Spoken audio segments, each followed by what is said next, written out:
Welcome back to the Integrated Leader Podcast. I am Lauren Marie, and we're continuing our series on how to manage a project using the DISC model.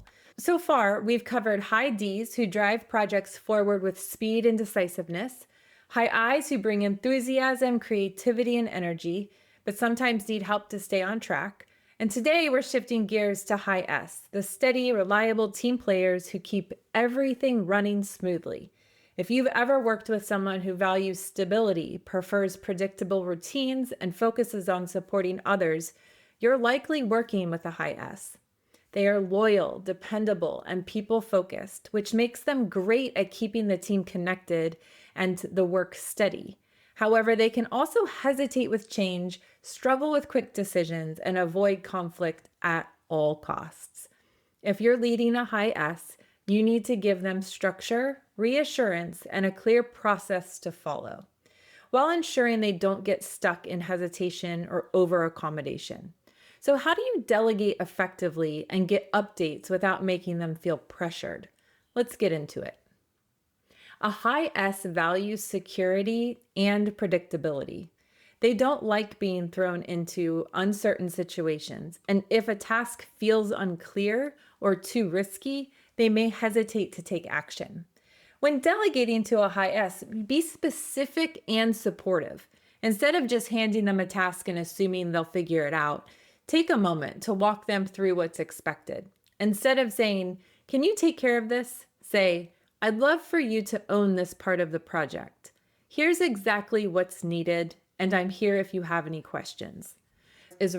Because high S's are relationship driven, they like knowing how their work impacts the team. Instead of just assigning a task, explain why their contribution matters. You might say, "This piece is key to making sure the team can move forward smoothly. Can I count on you to handle it?" One thing to be mindful of is their tendency to say yes to everything because they don't want to disappoint anyone. If they seem overwhelmed, check in and help them prioritize instead of assuming they'll speak up on their own. Sudden deadlines can cause them stress, so whenever possible, give them plenty of notice and break big tasks into smaller steps to make them feel more manageable. How do you get updates without making them feel pressured? Unlike a high D or high I, a high S might not proactively provide updates, especially if they're feeling uncertain. They don't want to rock the boat or bring up potential issues unless asked. To get more accurate updates, check in privately rather than putting them on the spot in a group meeting. If you ask them something like, "Where's your part of the project?" in front of others, they may downplay any challenges or avoid answering directly. Instead, reach out individually and say, "Let's touch base later today. I'd love to hear how things are going." This approach helps them feel supported rather than pressured. Because high S's don't want to complain, they may not bring up obstacles unless you specifically ask.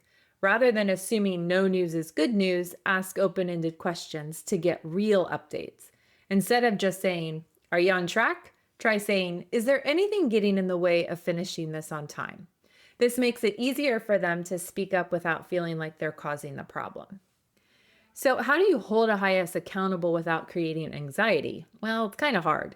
Because high S's want to maintain harmony, they sometimes say yes to things they don't actually have the bandwidth to complete. If they start falling behind, it's usually because they took on too much, not because they don't care. If they miss a deadline, avoid harsh confrontation, as it will only make them more reluctant to communicate. Instead, approach accountability as support, not criticism. Rather than saying, "You didn't get this done on time," try, "I know you've had a lot on your plate. What's getting in the way and how can I help?" If missed deadlines or delays become a pattern, be firm but kind. Remind them that trust is built by following through and that avoiding difficult conversations only makes things harder in the long run.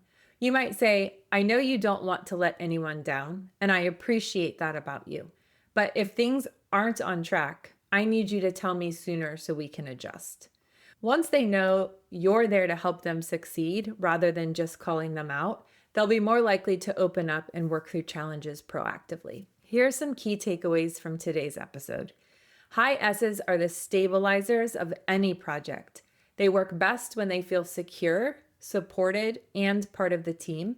They thrive in structured environments where expectations are clear and they know what their role is and how it's valued.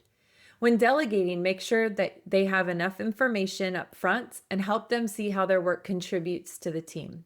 When checking in, do so in private and use open-ended questions to make it easier for them to share real concerns. Finally, when holding them accountable, approach it as support rather than confrontation, so they feel safe enough to be honest. When high S's feel valued and encouraged, they will go above and beyond to create smooth, successful projects. That's it for today's episode. If you found this helpful, subscribe and share it with another leader who could use it. Tomorrow, we're talking about how to manage a high C in a project. High Cs are those detail-focused, analytical problem solvers who ensure accuracy, precision, and quality. But they can also get stuck in overanalyzing and struggle to make quick decisions. If you lead someone who wants everything perfect before moving forward, don't miss it. Thanks for tuning in to the Integrated Leader Podcast. See you next time.